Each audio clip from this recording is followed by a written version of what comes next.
Hello everyone, welcome to biology class. So we are studying the chapter biomolecules, and in this particular video we will try to understand what is metabolism.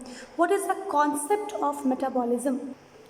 So we have seen how this polysaccharides and how this monosaccharides, what is nucleic acid, micro and macro components of the system. So these all components, they are formed and they are broken down and they are formed continuously through the process of metabolism. So you can see these molecules are breaking down. Now biomolecules constantly break up and they are remade, and it's called actually the turnover. Now you can see this histidine molecule is turned to the histamine. The glycogen is again converted into glucose, and glucose is again converted into glycogen. So this is a chart wherein you can see all the amino acids, they are breaking down and they are again getting formed, and this all are happening through the process called metabolism. Metabolism is an important to living being to maintain their structure, growth, reproduction and help them to respond to their environment. Metabolism जो है वो growth organism के लिए बहुत ज़रूरी है. जैसा आप देख सकते हो हिस्टिडीन जो है वो कन्वर्ट हो रहा है हिस्टामिन में, और similarly again histamine will again get converted. So decarboxylation of histidine into histamine we are seeing at this moment. And again you can see this glycosidic bond ये formed हो रहा है between two glucose molecule. Okay, so this glucose is obtained. Now this glucose again joined and form those polysaccharides. So this is what is continuously happening through the process of metabolism. यहाँ पर आप देख सकते हो the series of link chemical reaction it transforms the biomolecule and this is called metabolic pathway. यहाँ पर urea cycle, then glycolysis, electron transport chain, C4 cycle. You can see all this structure happening. This is the linear metabolic pathway, glycolysis, and right side you can see the circular metabolic pathway which is called Krebs cycle.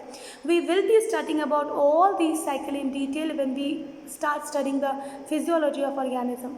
मेटाबॉलिक्स जो pathway हैं ये दो तरह के हैं, anabolic और catabolic pathway. Anabolic का क्या मतलब है? It leads to the more complex structure from the simple.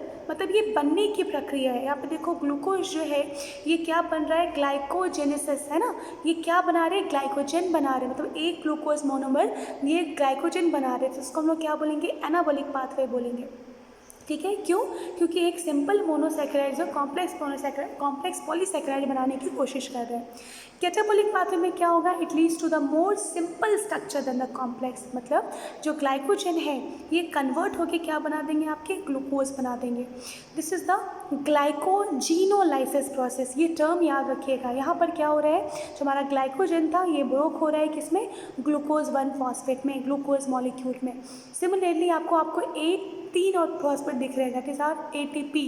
ठीक है, ये ब्रोक्स इनटू ADP. तो ये breaking down is your catabolism and this is biosynthetic work.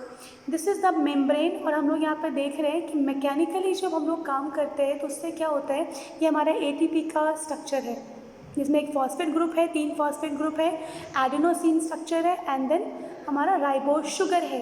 तो adenosine, ribose sugar and phosphate group है, ये 3 पर्टिकुलर स्ट्रक्चर होते हैं हमारे ATP में. तो ये जो ATP है हमने जैसे देखा कि ये ADP और PI में टूट रहा और एनर्जी कन्वर्ट हो रहा है. ये प्रोसेस होता कहाँ पे बेटा माइटोकॉन्ड्रिया में होता है. और ये जो प्रोसेस है ये कैटालाइज रिएक्शन की वजह से होता है जिससे ये एनर्जी प्रोड्यूस होती है और इस एनर्जी को हम लोग ग्रोथ के लिए यूज़ करते हैं. अब यहाँ पर देख सकते हो कि ये सारे चेन, चाहे वो ग्लूकोज के हो या फैटी एसिड मेटाबॉलिज्म हो या प्रोटीन मेटाबॉलिज्म हो, ये सब आपस में जुड़े हुए हैं. ये जो येलो कलर से दिखा रहा तो प्रोटीन मेटाबॉलिज्म था, अभी कार्बोहाइड्रेट दिखा रहा और अभी फैटी एसिड का मेटाबॉलिज्म दिखा रहा है. So this is the dynamic state of our body constituents wherein these all metabolism are working together. Now in your left word you can see protein structure, then you have the carbohydrate structure, then you have the this polysaccharide structure, and we have the lipid structure. So all these structure are formed and broken down. Blood concentration of glucose, normally blood में 4.5 to 5.5 mm होता है blood. ठीक है, and hormone जो है वो कहाँ से रिलीज होते हैं? Basically it is release from the pituitary gland of our brain which helps in like some hormones like insulin and glucagon released by the pancreas, but it is facilitated by the pituitary gland only, and they check the carbohydrate metabolism. तो ये जो catabolism और metabolism है ये बिल्कुल balance होना चाहिए, कभी भी कैटाबॉलिज्म मेटाबॉलिज्म ज़्यादा या कम नहीं होना चाहिए। The living state is a non equilibrium steady state which is essential for living organism to be able to work constantly.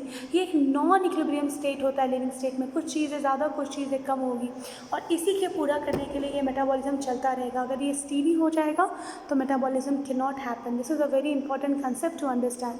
So in our living system, in our living cell, always we have this non-equilibrium state. So this is all about this particular video. This is the summary wherein we have seen that all organism contains organic compounds or biomolecules. These biomolecules constantly break up and they are also remade. Now the entire set of biochemical reaction it takes place in the living organism और इसी को हम लोग क्या बोलते हैं, metabolism बोलते हैं। ये जो मेटाबॉलिज्म है ये मेटाबॉलिक पाथवे के थ्रू एक दूसरे से लिंक रहते हैं और जो मेटाबॉलिक पाथवे है ये कैटाबॉलिक हो सकते हैं या फिर एनाबॉलिक हो सकते हैं।